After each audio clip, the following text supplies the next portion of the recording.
Vous imitez les maisons des dieux. C'était omniprésent dans le monde antique. Ce n'était pas seulement que les anciens extraterrestres aimaient les triangles.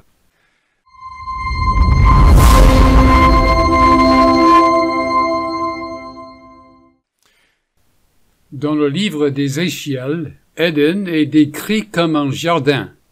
Au verset 14, il y a une description d'une montagne sacrée. Alors, comment Éden peut-il être à la fois un jardin et une montagne? Si nous choisissons de prendre ces termes à la lettre, alors nous pourrions imaginer une montagne ayant un jardin dessus.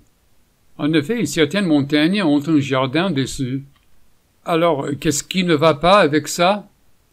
Cela ne doit pas nous déranger que la Genèse ne dise rien sur une montagne. Lorsque nous lisons ces versets à la lettre, nous n'avons pas pris en compte les métaphores, parce que les antiques métaphores ne sont pas claires pour nous. Cependant, pour les populations anciennes, il était normal de penser aux divinités vivant dans des jardins et sur les montagnes. Car c'est ainsi que les dieux ont été décrits partout. Et pourquoi? Parce que dans l'ancien Proche-Orient ou à Canaan, tout le monde n'a pas pu vivre dans un jardin. Tout le monde n'a pas assez à manger. On vit dans une économie de subsistance. Chaque jour, en te levant le matin, ta plus grande préoccupation était de trouver suffisamment de nourriture. Assez d'eau pour ta famille et pour ton bétail, si tu as la chance d'en posséder. Chaque jour, c'est pareil.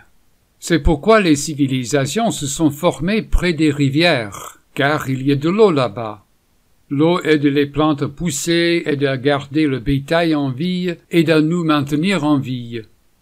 Nous nous sentons bien si nous habitons près d'une bonne source d'eau, tant qu'elle ne tarit pas, car alors nous ferions vraiment mal. Mais les dieux n'ont jamais à s'en soucier, car ils vivent au paradis, où il y a bien assez d'eau. L'eau jaillit partout. Au paradis, il y a une brume qui recouvre le sol comme la brume qui pulvérise sur les produits dans une épicerie.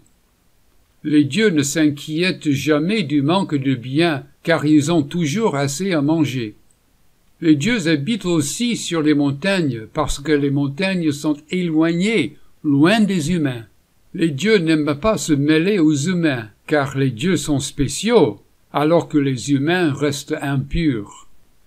Alors, prenez ensemble les jardins et les montagnes, c'est là que les dieux habitent. Jardins et montagnes sont devenus des métaphores qui décrivent l'espace sacré. Lorsque vous voulez que les dieux viennent habiter parmi vous, vous leur construisez des temples dans lesquels ils se sentiront à l'aise. Si vous sculptez une idole, vous voulez qu'un dieu l'aime suffisamment pour venir y résider, se sentir chez lui. Alors, que faire? Décorez le temple comme un jardin. Placez le temple près de l'eau ou construisez une montagne artificielle comme une pyramide ou comme une ziggourate. C'est ce qui se passe ici. Vous imitez les maisons des dieux. C'était omniprésent dans le monde antique. Ce n'était pas seulement que les anciens extraterrestres aimaient les triangles. Vous construisez un endroit que vous espérez qu'une divinité aimera suffisamment pour venir habiter avec vous et vous favoriser. C'est pourquoi vous le faites. Ainsi, le jardin et la montagne sont des métaphores communes qui faisaient également partie de la vision du monde israélite. Cependant, pour les Israélites, ce qui se passe dans l'espace sacré est très différent de ce qui se passe pour un Égyptien, un Mésopotamien, un Cananéen, un Assyrien. Mais les attributs de cet immeuble peuvent ressembler beaucoup à ceux des païens, communiquant des idées similaires. Ce serait un stupide écrivain biblique qui serait assis à son bureau en pensant « Ah, je veux décrire où habite Yahvé, mais je le ferai d'une manière très différente, afin que personne qui le lira ne comprenne ce que cela signifie. » Pourquoi le feriez-vous? Car vous voulez que les gens comprennent ce que vous écrivez. Car une fois qu'ils ont compris la scène et savent ce que vous dites, alors vous pouvez leur enseigner la vraie théologie. Les lecteurs deviendront un public captif. Ils sauront ce que vous essayez de communiquer et en quoi cela diffère de ce qu'ils pensaient. Voici donc l'idée capitale. Utilisez un langage familier pour amener les lecteurs à comprendre de nouvelles idées.